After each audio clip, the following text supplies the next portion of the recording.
Welcome to the Hawkins Observer, a podcast where two half-lifelong friends recap and analyze every episode of Stranger Things as we prepare for the release of the final season this November. As always, we'll give you a scene-by-scene recap, discussing the plot and developments, as well as sharing our thoughts, memories, and reactions. In this episode, we pick up where we left off as we learn a little bit about what happened to Eleven after the end of last season. We learn a little bit more about the rotting pumpkins. We learn a little bit about Will's episodes. We learn a little bit about Steve and Nancy. But unfortunately, we learn nothing new about Camaro drivers because who they are is already common knowledge. Yeah. So stumble on over and let us tuck you in to season 2, episode 2, Trick or Treat Freak. Trick or treat freak. So here we go with season 2, episode 2. But before we do, please, if you're listening to this, just click the little like button, click the subscribe button. It doesn't hurt you at all. It helps us a lot. And then give us your thoughts about what you think about this episode or my hat or Chris's always changing background. Just give us a comment. No bunk tonight. We're moving on. Art on the walls, moving on up in the world. This took me all day. Okay, so we get right into scene 1 of this episode. We open on an echoing 11 from the finale of season 1, kind of in the distance. Goodbye, Mike. Goodbye, Mike. Goodbye, Mike. And then flashes of the Demogorgon scene where 11 vanquishes it in the classroom. And we recognize this as a flashback. We then shoot to a still shot of 11 who's in the upside down, spitting up something clear, mucousy, like we've seen before. We see that she is in that classroom, but she's in the upside down. She stands up. She begins walking down the hallway in this empty school in the upside down with vines all around. The echoey sound is happening. She calls for Mike. Then she screams for him as she stumbles around the school. She hears voices coming from behind her. She turns around and sees a red glowing portal hole from where the Demogorgon broke through in the last episode of season 1. She gets really close to the portal hole as men on the other side shine flashlights through, and she kind of ducks out of the way because she doesn't want to be seen.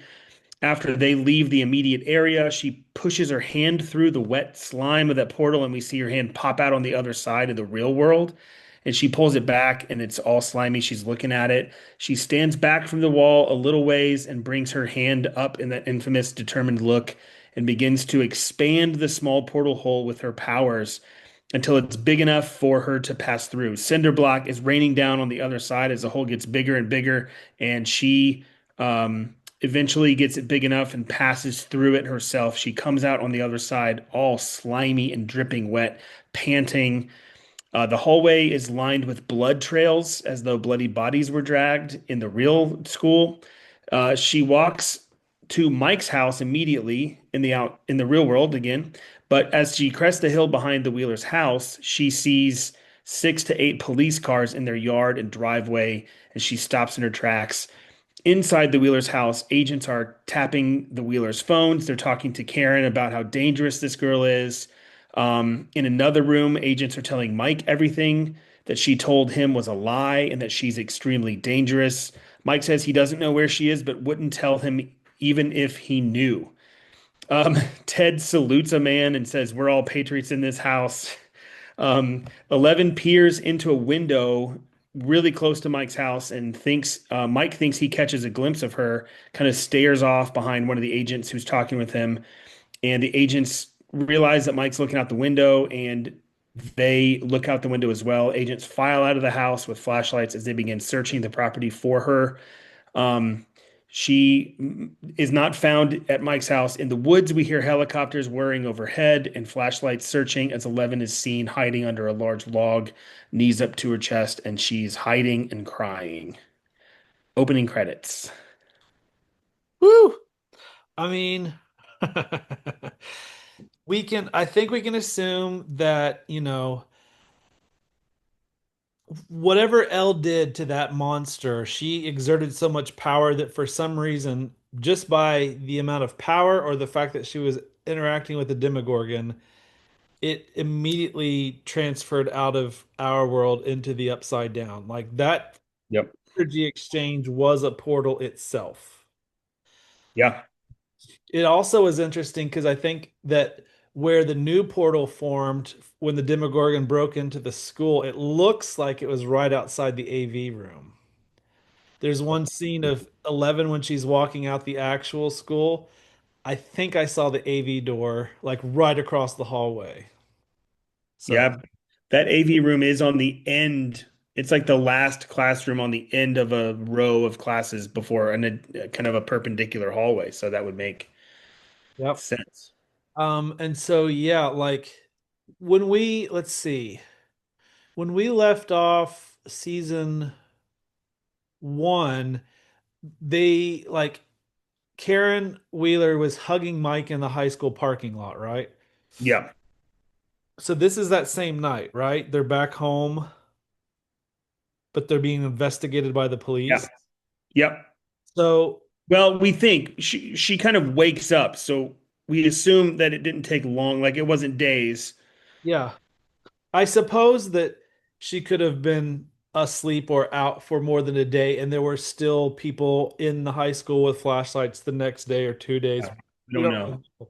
But all that to say, the bad lady isn't there. Colleen, Dr. Brenner isn't in the Wheeler's house, but all of these agents are there, already have story, a narrative about 11 that they're feeding the Wheeler house. Yep. Because Mrs. Wheeler asks, "What about the Russians? What if they come looking for her?" So they've already told her this girl's Russian and she's bad news. And the agents are like, "Oh, the Russians don't know where she is. Don't worry about that." And then the agent's talking to Mike. Uh, they're like, "I don't, whatever she told you wasn't true because she was just lying to you because she's bad news." And Mike's like, "I don't buy that either." And of course, whatever you tell Ted, he just immediately believes because he's a patriot. Yeah. He says the word like the agent's telling him to keep it all top secret, and he interrupts him like top secret. Yep. I just love Ted. Whew. All right, we cut to Hopper's cabin. He is cooking breakfast at the stove. Pancakes or French toast and bacon, but then he's spooked from behind and he turns around and sees a ghost. And it's 11 in a sheet with the eye holes cut out, like you see in Charlie Brown. And he exclaims, and she is planning to convince him to let her trick or treat with his costume because the quote bad men can't see her this way. Hopper explains that it's a risk and they don't take risks because they're not stupid. Um, and 11 is very unhappy with that decision. 11 seems to be speaking more normally here in more complete sentences, still not fully, but not as she was last year. She looks sad across the table, and Hopper explains what compromise means when he says, "All right, we'll get some candy, we'll come home, watch a scary movie together, and get fat together." He says. She finally agrees to that compromise and asks him to promise her to be home by 5:15. He corrects her again, 5:15, and he promises, and she concedes that she's, quote, halfway happy, which was Hopper's explanation of a compromise. And Hopper gives her hair a little tussle, and they share breakfast together at the table. Yeah. Hopper comes across as so stern sometimes, like fatherly but stern. Yeah. It was nice to see there at the end that when, he explains, here's the compromise, and like you said, he kind of like plays with her hair. She grins, like she gets Hmm. it that he actually cares, even if he sterns, because she grins and he smiles too. So that was kind of a nice scene. Yeah, she is so cute in that little ghost costume. I would love to see her trick or treating. All right, we're back at the buyer's house, and Jonathan is also making breakfast. Joyce is getting Will up for school, but then can't find him, just like happened in season one. She's frantically asking Jonathan, "Where's Will?" She runs around, she runs into the bathroom and yells, "Will!" And she sees him standing at the toilet and goes, "What are you doing?" And he just goes, "Peeing." She's getting him ready for Halloween costume day at school, where he's a Ghostbuster and finds a drawing on his desk that looks like the huge spider monster that we saw him see and in the last like episode that he has. Joyce asks him about it, but Will plays it down. It was just for a story that he's doing. Oh my gosh. Poor kid, he either goes in the bathroom and sees monsters or he goes to pee and he gets erupted by his mom. Like the kid can't catch a private moment. Oh, the poor Yeah. kid. Yeah. Yep. But Uh, that shadow drawing is he's such a good little artist, but at the yeah, same so time good. his mom is like, "Oh God, what is this? This is bad news." Yeah. She doesn't press him anymore on it. Um, and so Jonathan then is taking pictures of Will's costume at the Byers house with Joyce, and he's posing with the Ghostbuster weapons. And then we see Dustin's mom also taking pictures of him dressed the same way. Lucas's mom is taking pictures of him as of Lucas as well. Lucas's sister is making fun of him, calling him a nerd, and all this stuff. No wonder you only hang out with boys. So the boys all ride their bikes to school in their costumes, but again, Will is dropped off separately. He finishes their Ghostbusters as they join up. Lucas and Mike are arguing about who should have been Venkman because they're both dressed as the Venkman. But Dustin quickly realizes as kids file into the school and get off the bus that they are the only ones dressed up. Inside the school, kids are making fun of them being the only ones dressed up. Who you gonna call? The nerds. Dustin and Lucas see Max skating down the hallway and are just kind of smitten with her. She goes to her locker. They plan on approaching her. They gather the courage. Let's engage. And she quickly slams her locker and walks away. And the boys go, maybe we'll talk to her after class. Yeah, that's a good idea. Yeah. Lucas's sister Erica, she's got Haircut. so much attitude and is immediately so funny and relatable. Immediately you wonder like, are we going to be seeing more of this girl? Because she's a character already. Um, and it's weird, Dustin and Lucas, they're not competitive yet about Max. I just think that they're both in love with her at the same time, and that's kind of okay. It's not like they're butting heads about who gets to talk to. Right. It's just like they're both like they can't fathom a girl who's good at video games, so they're just going along. Yeah. I don't get the impression that they're romantically in love with her. They're more just like, Sure, she's awesome. She's from California. She's new. She doesn't look like anybody else in Hawkins. that's true. And yeah, she's awesome at the video game that they're also awesome at. All right, so then we cut back to the buyer's house. Hopper and Joyce are sitting at their kitchen table. Joyce's kitchen table as Joyce shows Hopper Will's drawing, matching up perfectly to the buyer's front yard. They kind of hold it up to the front yard scene a couple times and sees it's the exact same scene. They're sitting at the table. Joyce is worried, saying Will talks about these episodes like they're real. Hopper says it's PTSD. He knows guys with the same thing. Hopper says, "What do you want to do? Take him back to Chicago?" Joyce suggests someone in Boston. Hopper says, "No, they're all quacks." Hopper thinks the doctor might be right about trauma, saying they are close to the anniversary of the last year, what happened to Will. So they really just have to survive the next few weeks. It will get better, even if it never really goes back to normal. And says, the doctor did say it might get worse before it gets better. Joyce is not really convinced. Hopper shares a cigarette with Joyce, and they briefly reminisce about their childhood days when they knew each other. And Hopper looks very affectionately at Joyce in a long gaze, with this big smile on his face. Joyce does not return that gaze and just says, "God, I just want this all to be over." And then Hopper loses his smile. Yeah. I mean, this shows you that Joyce is still leaning into Hopper, and she does what he asked her to. He said, if something changes, you call me. You call me first. That's a good point. This is the evidence that Joyce got worried about this photo, so she calls Hopper and wants him to come over and take a look at it. So they're very much still on the same team together and like both equally not equally concerned about Will, but Hopper wants to stay as involved as Joyce will let him. Yep. We're back at the basement of the lab now, and a man in a yellow suit, similar to what we saw Shepard wearing in the last season, kind of holds a toolbox looking device and heads right into the portal wall. He is equipped with a camera this time.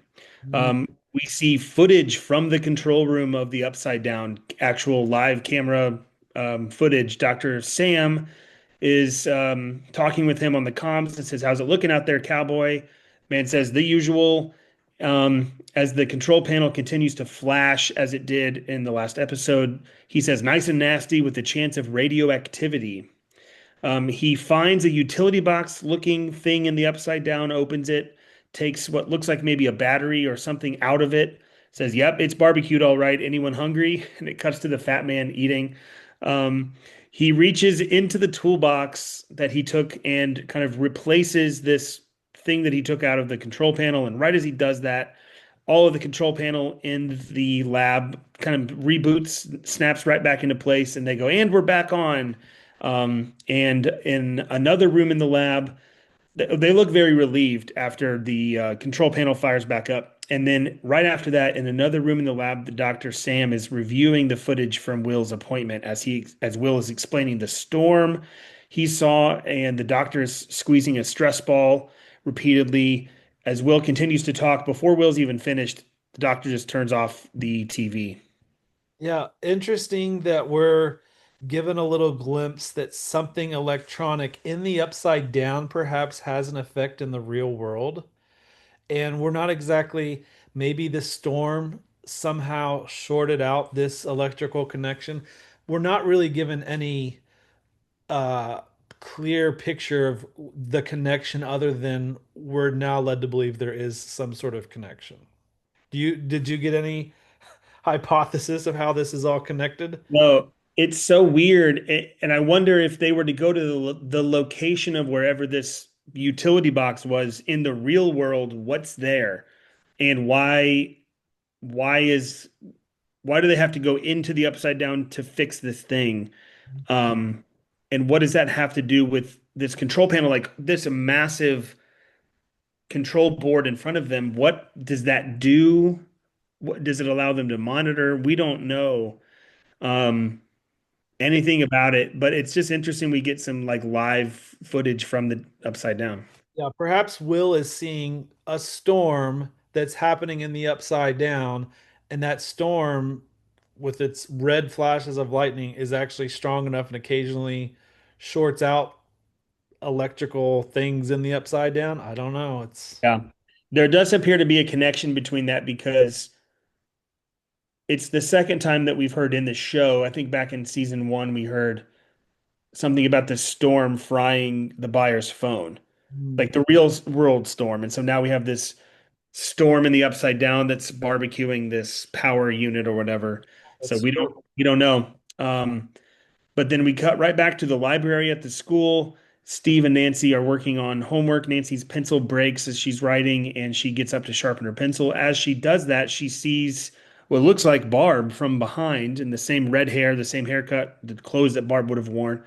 And she kind of gets lost in her own thought as she hears Barb's voice say things that we heard her say in season one. She just continuing to sharpen her pencil kind of unknowingly, and finally Steve gets up and interrupts her, like, "Hey, are you okay?" And she snaps out of it. They go to kind of a private study room in the library, and now Nancy says that she can't keep doing this. She says that she bears her soul to Steve about how bad she feels for Barb's parents, and just you can tell she's kind of at her wit's end of like, I can't bear this burden anymore. She finally suggests to Steve that maybe they just tell the parents the truth, and Steve is like, we can't do that. He shuts the blinds of this little room and says that they could end up in jail, and then he says, or worse, they could kind of come after our families.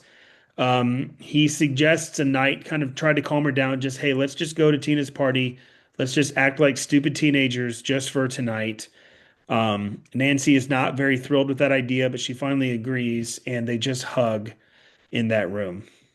So after the high school incident, we see that we saw in person that the police go to the Wheelers' house to talk to Karen, Ted, and Mike.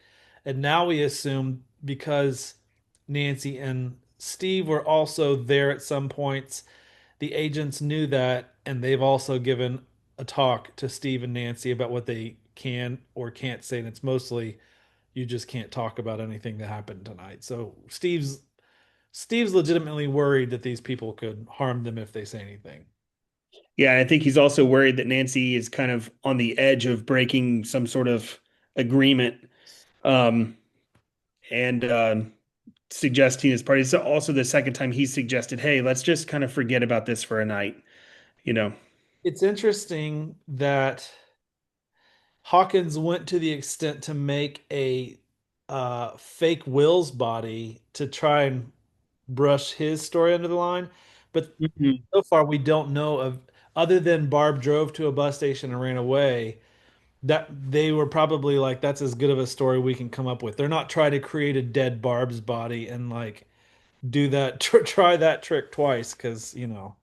Yeah, yeah, it might be a little suspicious if we got two bodies in the quarry. You know what I mean? But it's working. But yeah. So then we cut to the school. Dustin and Lucas finally do get the courage to approach Max at her locker. They introduce themselves, and Max says that she already knows who they are. They're the stalkers, she says. The boys are kind of stumbling over themselves, disagreeing. No, no. So this is such a great scene, but they are essentially are trying to convince her to go trick or treating with them. With Dustin has all the confidence in the world that she's going to want to go with them because why wouldn't she? They know where all the good places are. She's new. She doesn't have any friends. She is just like that's very presumptuous of you to assume I'd want to go with you. Dustin's he's flattered by her use of presumptuous and says, "Yeah." And she kind of walks away. Dustin's feeling very good about himself, but then realizes that maybe he doesn't understand what presumptuous means and is trying to get Lucas to tell him whether or not that's good or bad Yeah. uh, as they introduce themselves to Max. She does something that probably further endears her to them. She knows what they're wearing are called proton packs. Yes. He calls them out for that. So I imagine the back of their heads are like, this girl even knows Ghostbusters. She's a real nerd. And Dustin goes with it like, well, these aren't functional. Like she might have assumed that this vacuum Yes. duct tape to a cardboard box was a real proton pack. Yep. I do like that she knew what they're called. Yeah, but she's very, again, very too cool for school, very unaffected by them. Kind of ribs them along the way. It's a great scene. All right, so then we cut to the Hopper's cabin again. 11 is at kind of a TV changing channels with her mind. She's sitting on the couch and she's finds a show and she starts mimicking this woman in the scene, presumably learning the language better, learning different patterns of speech. I do find it's interesting. The woman has a British accent, so Millie Bobby Brown gets to speak with her native tongue for a second.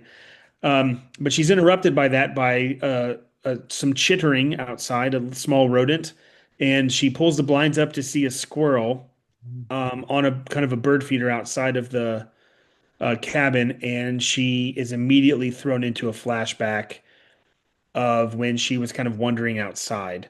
Um, she is kind of in the background. She sees a squirrel. It's kind of dark, but the squirrel is kind of levitated and smashed up against a tree.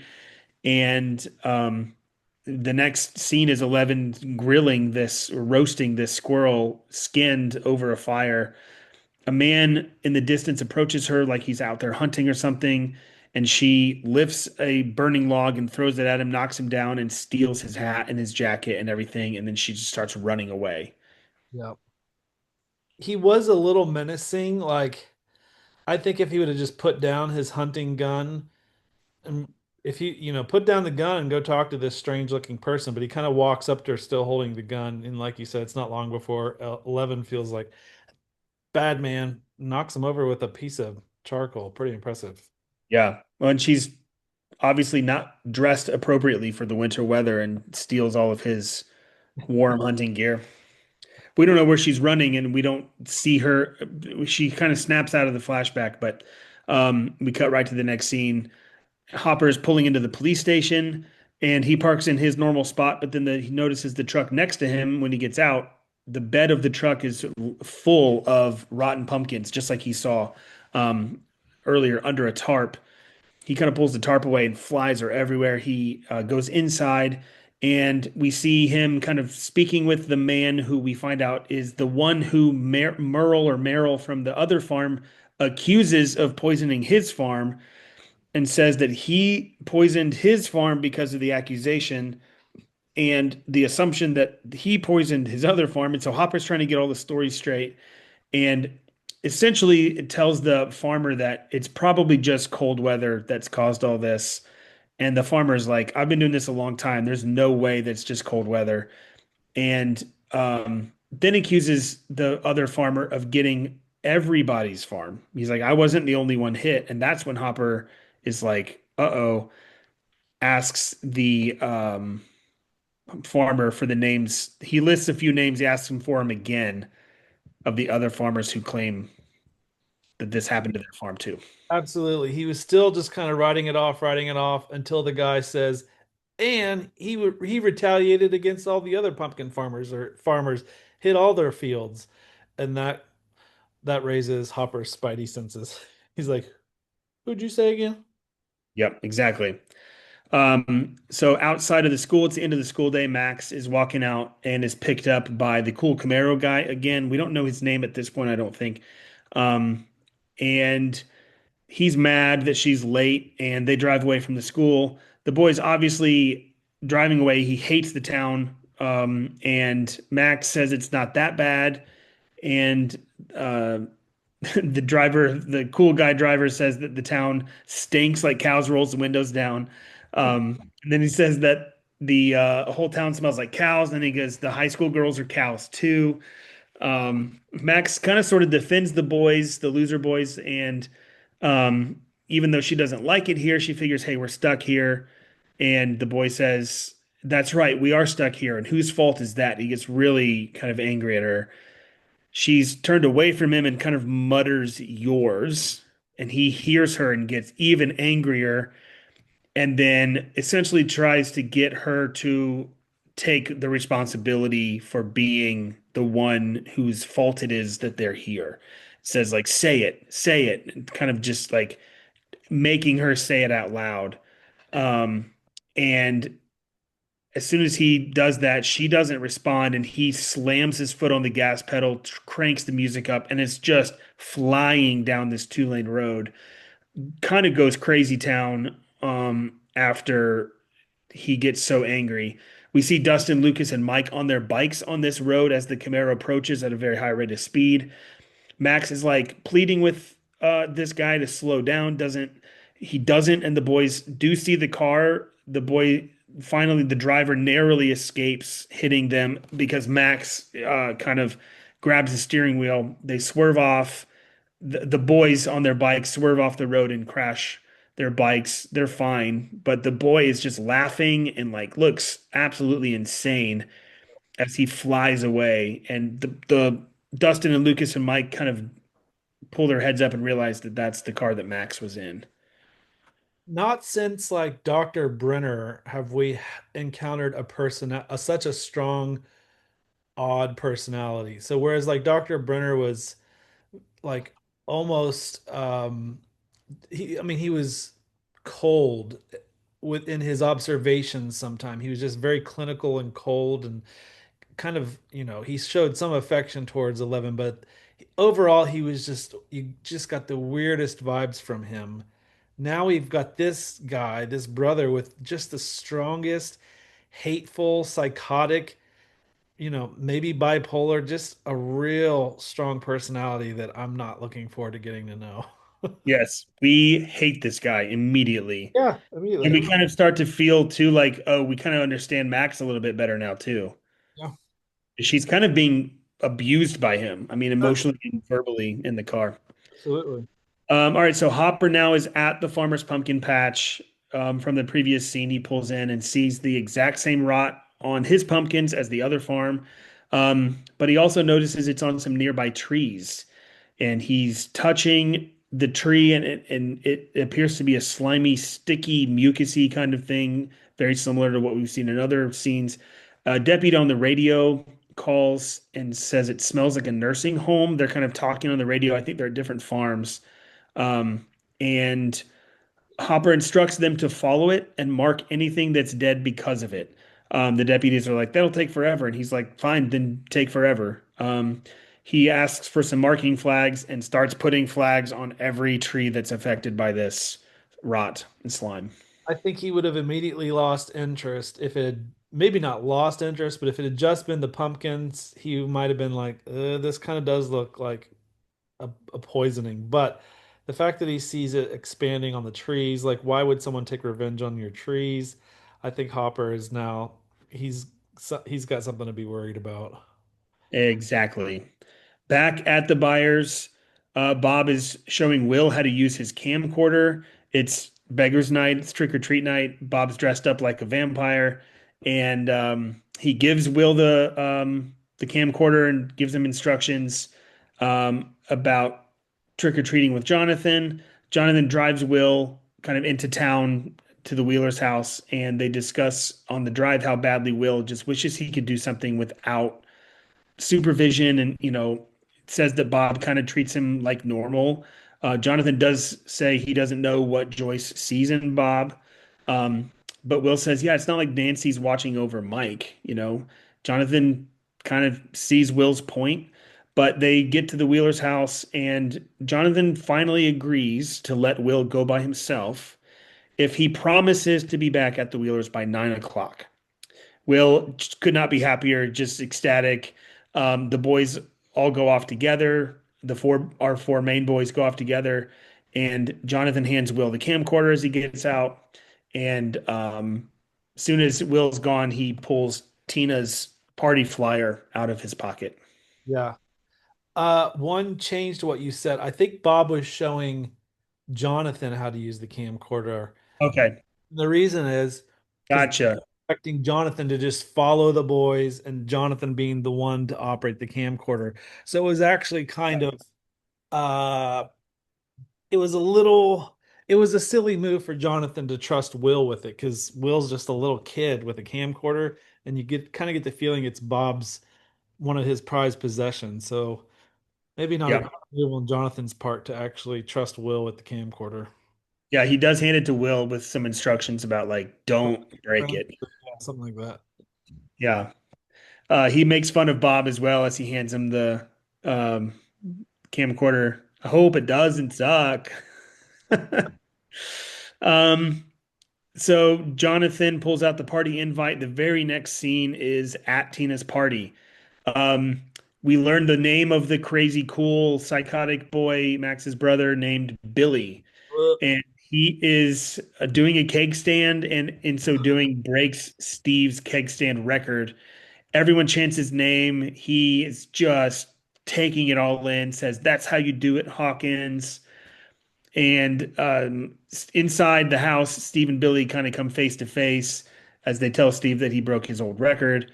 Nancy immediately walks away from both of them. We see her in the kitchen inspecting a punch bowl. Um, we find out is pure fuel, one of them says. She grabs a cup and kind of dunks it into the punch bowl. Steve is telling her to take it easy, but Nancy's like, "We're just being stupid teenagers for the night. Wasn't that the deal?" And she chugs a cup of this punch in front of Steve. Yeah, we fell further into hate with Billy in this scene because he's just got the worst type of high school bro energy, just attracting attention to himself for all the wrong reasons. And it looks like Tommy is his new sidekick, which we already hate Tommy for being Yep. um, you know what. So the fact that these two are on the same team now is just like, oh, Hawkins is going downhill. Is exactly who you would expect Tommy to now latch onto. Like Steve kind of left him, and now he's like, "Oh, now there's a new D bag I can hitch my wagon to." Um, all right, we're back at the buyer's house now that the boys are gone. Bob puts on a Kenny Rogers record, of course, with Dolly Parton, that I didn't, famous, and he enjoys I our didn't dance. catch that. That makes so much sense, and I didn't. Yeah, And he's like, ah, yeah. yeah, that's like his romantic. He enjoys that slow dance in the living room by themselves to Kenny Rogers. They discuss, Joyce's um, discouragement and kind of her worry about Will. Um, she's being weird. Bob's trying to calm her down. He does suggest in that conversation that maybe they should move away from Hawkins together. Um, Joyce does not entertain that thought. Bob kind of recoils a little bit, like, "Oh, I'm just the wine makes me crazy." Joyce does tell him it's hard to explain. This family's not normal. Bob says, well, it could be. And they just continue to dance, and the doorbell rings, and Bob rings a couple times, and Bob goes over to answer the door. He And, opens the door. and Bob's assuming it's going to be trick-or-treaters, and he's so excited because he finally gets to be in vampire character and Yeah. hand out some candy. What this brings to one question this scene brings to mind is what does Bob know about Will's situation and history? Because Yeah. Joyce has had to told him something. We don't know, but at the same time, this is one of those scenes where we just like Bob even more. Like he doesn't give us rise for any doubt in his character or motivations. We just again, we think he's a great guy. Yeah, he does. You bring up a good point. He does appear to be a bit naive, a little bit. And you do wonder what Joyce has told him or what she hasn't, because she does say it's hard to explain. We're not normal. So she may be protecting him from some of some of the details of what happened, um, which kind of might be why Bob is so happy-go-lucky. True. Um, we don't know. But when Bob opens the door inside the buyer's house, it cuts immediately to another door opening from the inside, but it's back at the neighborhood where the boys are trick-or-treating, and all of them say trick or treat, and very clever cut.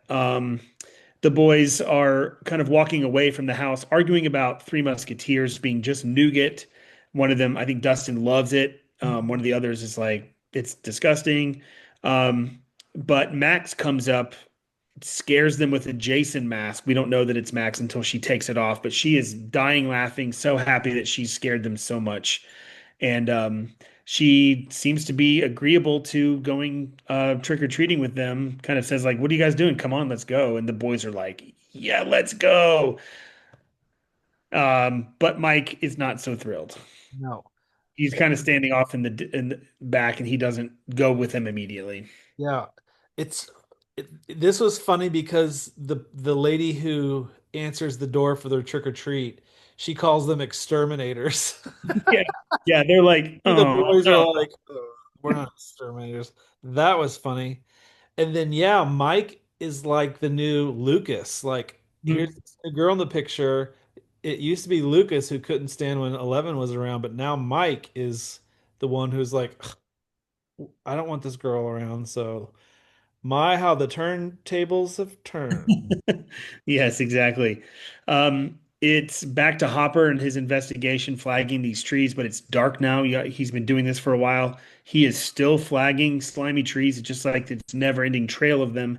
He hears a strange noise, similar to something we've heard maybe in the corn, the squelching, chittering noise. But then he's spooked by a kid with a cap gun, the farmer's son from earlier. And again, Hopper has just the best jump scare faces and exclamations, wishes the kid a happy Halloween, but then realizes suddenly that he's lost track of time. He looks at his watch and he's like, oh no. And he's like, rushes to his truck and peels away. Then he remembers that he has to get candy. So he kind of throws it in reverse and peels backwards um, to try to save himself a trip. And he ends up buying this kid's candy for $5. Hopper's obviously had a lot of training when to shoot and when not to shoot. Because in a couple Yeah. scenes ago, that crow is lucky that it didn't get capped, and now this kid is lucky that Yes. Hopper's finger wasn't a little more itchy because like Yes. he's clearly getting spooked by what's going on. That's right. And it was a gun that was being pointed at him, albeit with the orange tip on it. But The kid's like, "You're dead." yeah, exactly. But Hopper is so late to his promise now to 11. And so then at the cabin, we cut back to the cabin. 11 is watching TV. She's got a little teddy bear. She looks sad. But over a receiver behind the TV, we hear Morse code kind of coming in. And Hopper is signaling LATE. 11's putting it together on a little legend behind it. And 11 then has another flashback after this Morse code comes through. She's walking through the woods where she finds the box that we saw from season one that Hopper was putting food into, and she's grabbing the Tupperware and the Egos that were left for her in this box, and she grabs the food and runs away. That's the end of that flashback. Now we know what she was talking about earlier when she was like, no signal, no signal. Yes. Like at first I thought, was she talking about like she's not getting a good signal on TV? Like what does she mean by that? Oh, it's Hopper showed up late a time before and didn't signal. It's interesting that here the cutaway is to that scene where she finds the Agos for the first time. Like that's got to be a positive memory for her to have found that in the woods and realize Hopper had been looking out for her before. Whereas this is a bad moment when she realizes he's about to be late again. So it's like you kind of hope that she gives him the benefit of the doubt, like, ugh, he's late, but I gotta remember, like, he found me in the woods and has been taking care of me. We hope anyway. Yeah, and it just makes you wonder if maybe it's less of a flashback and more of just a scene for our benefit as the audience Sure. to just show that. But yeah, either way, um, we cut right to the boys and Max are now in a nice neighborhood that Max actually said, I think that they have the best candy bars. And Dustin and Lucas are still obsessed with Max, just kind of, it's just the three of them, Dustin, Lucas, and Max, and they're like kind of asking her how to say tubular from California. Will is following them with his camcorder, but Mike tells Will that he wishes Max was not a part of their party. He's like, "Did you agree to this? I didn't agree to this." Says that she's ruining the best night of the year, continuing his theme of not liking Max. Mike and the boys and Max kind of turn a corner down a driveway or an alley, and Will is still a bit behind them for some reason. And before he can catch up to them, he is jump scared by some older boys calling him zombie boy, and they say boo, and they say trick or treat freak. And in his fear, he's knocked back on the ground on his back, and he is immediately in the upside down as soon as he hits the ground, having another quote unquote episode. But this time he's like even more all alone in this whole neighborhood that is in the real world filled with thousands of trick-or-treaters. But he's hearing this same kind of chittering, squelching noise that we've been hearing. He's looking around for this, and he looks up and sees the same big monster that he's seen in other episodes, except now it's way closer to him. And it kind of spins and forms right in front of him and appears to turn towards him.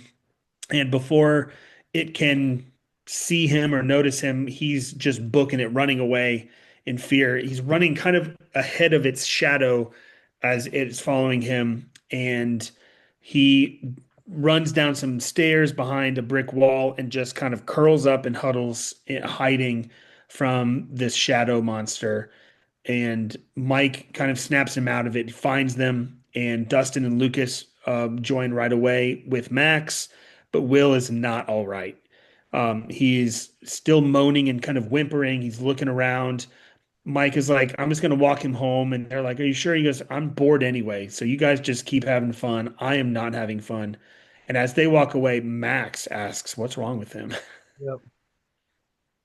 As far as this monster goes, they've knocked it out of the park for 11 and 12-year-old Midwestern boys because there's nothing scarier than spiders, but this is also looks like a tornado. Yes. The combination of a tornado coming at you in the shape of a spider, I mean, Yeah. that's that's still my nightmare. I take that back, just spiders. I'd really like to see a tornado in person, but it's a very Midwestern thing, like to be afraid of a tornado, to be afraid of spiders and stuff. It's really interesting creation. Yeah, and I think that's a great, I mean, if you're not from a Midwestern town or never seen a tornado in real life or not been around them, it's about as big as a tornado. I mean, that's how big this thing is. It's like it goes all the way to the sky. Yep. Man. And when it kind of forms in front of him and turns its, I don't know, head or whatever, it is the most menacing thing we've seen so far. Yeah. Dustin and Lucas do run up to Will very concerned, like knowing that he's having a big episode, so they're concerned. But you said it right. Like Mike's just kind of fed up with him, and Mike sees this as his out for the evening. He's like, "I'm gonna Yeah, take you home. Y'all keep trick or treating." exactly. And Max is just looking at like, who did I join here? Right. All right, so we're back at Tina's party now in the next scene. Jonathan is outside. He shows up. He seems like he's maybe been sitting in his car for a while, but he finally opens the door, goes inside. He's not wearing a costume. He starts speaking with a random girl named Samantha. And as he's doing that, he sees Steve dancing, but kind of by himself. Nancy's not with him. Nancy is stumbling in the kitchen, obviously very drunk. Steve finds her and is trying everything to stop her from drinking any more. Kind of even grabbing at her cup. She pulls away and spills this red drink all over her white shirt. And she runs to the bathroom. Steve follows her, and in the bathroom they argue. Nancy can't form a single thought to save her life. She's slurring all of her words, but through all of it, she calls him and everything and like their love. She calls it all bullshit. She says it so many times, and Steve gets very worried that she's actually meaning this. Like, we didn't kill Barb, she says, and because no one cares about Barb, she's claiming. Steve realizes maybe Nancy doesn't love him because of how adamant she is about this. Right. He asks her about it. She doesn't really disagree with that. And Steve looks very hurt. Yep. He leaves the bathroom and ends up just leaving the party altogether. He walks right in front of Jonathan as he leaves. Jonathan stays at the party. Yeah, at first this could have been a really fun scene because Jonathan, you know, presents himself as pretty confident talking to this Samantha girl, makes her laugh. He's like, "Oh, I'm dressed as my costume is someone who hates going to parties," and she thinks that's funny. So you're like, "Okay, good job, Jonathan." But he sees, Nancy storm off eventually. As an actress, I don't know how old she was in this scene, but she plays a really good drunk. He Like, nails it. you kind of hope as an actress at that age that she had never been drunk, but she did a really good job just focusing on, like, hyper focusing on everything is bullshit. And no one cares Barb's dead, so everything else is bullshit. Like she she did a really good job. Yeah. And, and you kind of wish that Steve, he's done so good up to this point, finding some high roads and going above and beyond here and there and coming back to the scene. But here, for some reason, Steve, he actually is offended, which is it's almost kind of shocking. Like, dude, she's drunk. She doesn't mean it, but it's obviously enough to offend him and he's out. Yeah. And he asks her really point blank because she says something like we're in love. And he goes, what do you mean, like we're in love? Yep. Because they'd already said, I love you to each other. And she looks him right in the eye and says, you're bullshit. So he's like, I think he takes it to mean that she really does know what she's saying. Obviously, she doesn't, but um, he's super hurt by that. And I think we're hurt for him because Yeah. if he's right, or even if he's not, but he's feeling that in the moment, we're like, man, Nancy's really laying it out for him here in the worst way possible. Yep. And, and Steve's not able to get her to stop drinking either. I mean, she keeps going. But anyway, we're back at the Wheeler's house. Mike and Will have made it back to Mike's house. They're in the basement, and Will and Mike are sitting on the couch. What is that? This is my favorite scene in the whole series. Go on. Really? You know why? Oh, yes. Yeah. One day when we explain more of who we are as people, um, Nate and Chris, we will explain more of this. But Mike and Will are sitting on their couch in the basement. Will is trying to explain to Mike what he's seeing, what these episodes are like. And the best analogy he can come up with that he compares it to when a Viewmaster is stuck between slides. Um, Maybe we'll do a whole episode of Chris explaining Viewmasters. He says it's like, quote, noises coming from everywhere. He tries to explain the huge shadow in the sky, but it was alive, he says. And he said it was coming for me. He tells Mike he doesn't know if it's real or in his head. He says, I don't know, but he asks Mike not to say anything to anyone else because they wouldn't understand. Mike is very intent on listening to him and agreeing. He's giving Will a real audience about this. And Mike says, 11 would understand. She always did. Um, and Mike says that sometimes he feels like he can still see her.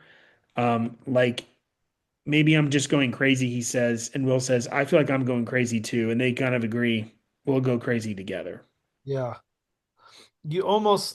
It's you almost wish Mike didn't insert his feelings into Will's situation, but in the end, it worked because he Will did feel heard in that moment, like, oh, Mike's having a different experience, but it's still making him feel crazy. So Mike is a trusted person for Will as a result of that. Yeah.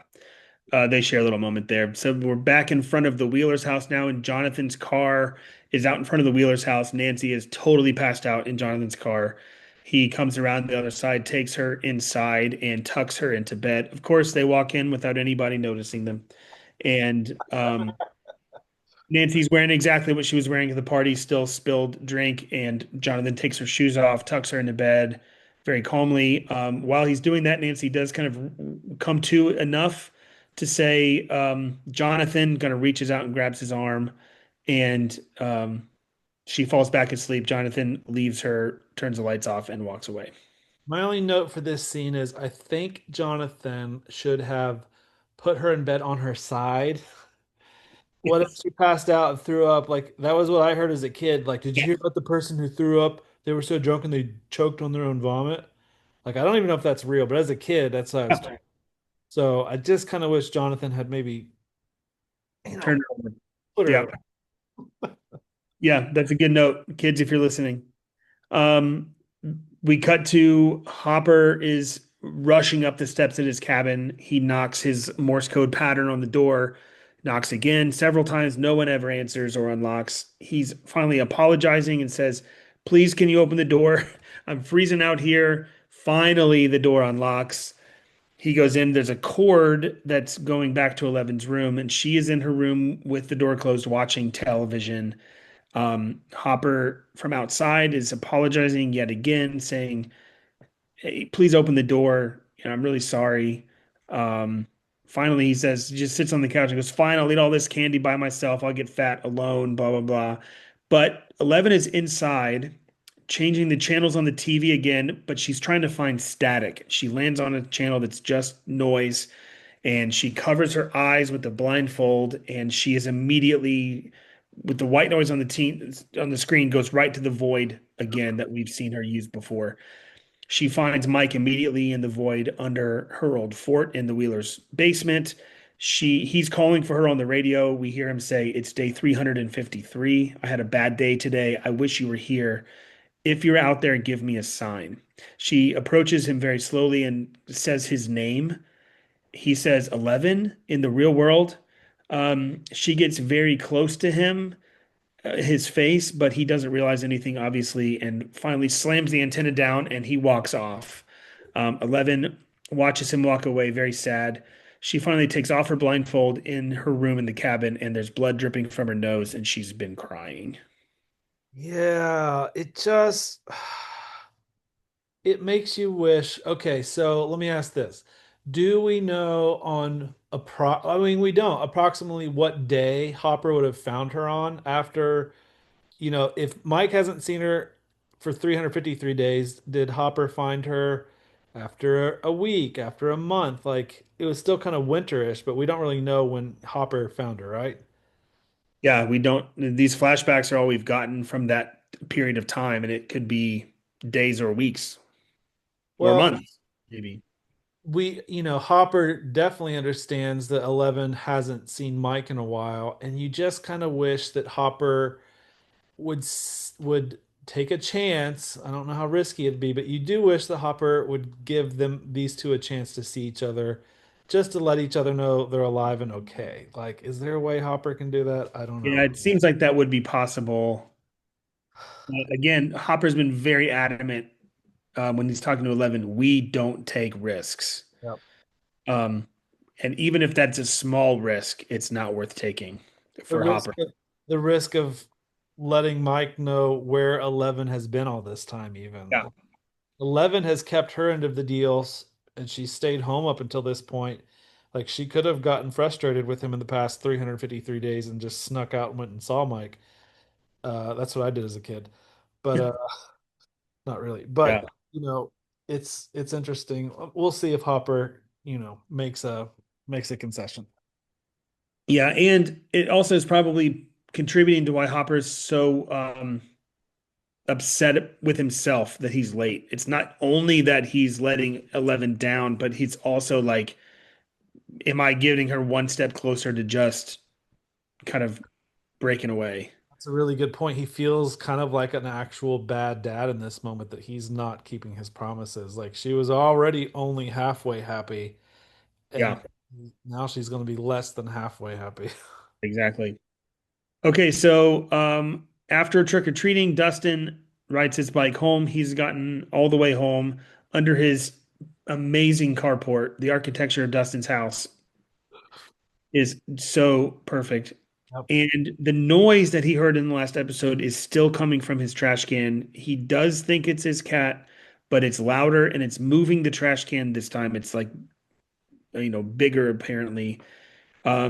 He draws his fake Ghostbuster gun vacuum attachment and is kind of scared, but is going to approach the trash can and find out what this is. He's swearing to himself as he walks up to the trash can. The noise continues to go and it grows and grows. And finally, Dustin gets enough courage to open the lid and he screams as loud as he can. And then we see him peering down into the trash can, kind of from the bottom of the trash can. And he kind of puts his, thing down and just goes, "Holy sh!" And that's the end of the episode. It cuts to the end credits as it plays the Ghostbusters theme song. Yep. For us, it wasn't so much on our end, it wasn't so much of a jump scene as it was just a classic cliffhanger. Like Yeah, we didn't get to see anything. We're just now, we're just now stuck. So as yeah, so definitely a cliffhanger. yeah. What did Dustin see? Well, As usual, it looks like Dustin has unlocked a curiosity door for himself, whereas everybody else in Hawkins seems to be either stressed or sad or delusional or psychotic. oh yeah. Or like they're just down on themselves for being bad parents. Yeah. It makes you hope like in real life that everyone just stay open with each other, no secrets, no locked, curiosity doors, just Yeah, stay open. yeah, Mr. Clark, why are you keeping this curiosity door locked? For that matter, I am really curious what happens in the next episode. I mean, surely this next one will tell us it's definitely like Muse the cat in the trash can and not like a I don't know, like a polywog or something. What if it is?